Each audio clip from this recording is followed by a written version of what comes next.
I can say the names. It's okay. Allahu Akbar. No big deal. Morocco beat Portugal.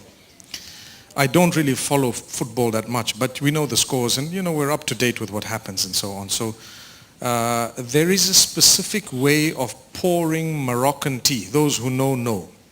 The green tea, yeah? Yeah, the Moroccan tea. Yeah. It's not green mint tea, it's Moroccan tea. Don't get it wrong. Okay. Yeah.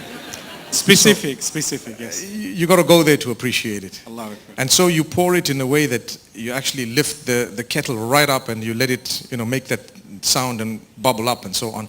It's the height of hospitality among the Moroccans. So people thought I was cussing the Portuguese. I didn't. I was just giving them tea to calm down because they didn't believe what happened. That's all. I promise you. And why did Morocco deserve credit? Because they walloped them. What else? I mean, it was history made. Morocco's the only African team that ever went to where it got to. The only one. And even from the Arab world, it's the only one. So African and Arab. Moroccan is not just one of the two. They belong to different identities. And mashallah, that's where Allah's placed them. So why not? That's why I did that with the tea. Not because I was cussing someone or I wanted to, hurt their feelings. They say, what are you doing? I did another one as well. When Saudi Arabia knocked out, not knocked out, but when they beat Argentina, it was history, man.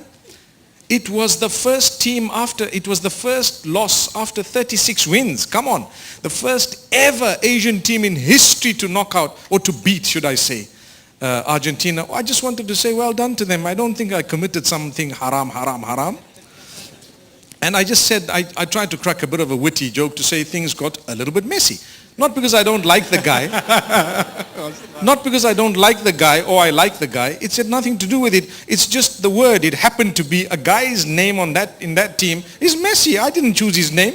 So things got a bit messy. And later on I congratulated them, or I just said well done to them because they took the World Cup. It doesn't mean I swapped teams. I was a hypocrite. I didn't say I belong to any team at all. I still follow the Moroccan tea.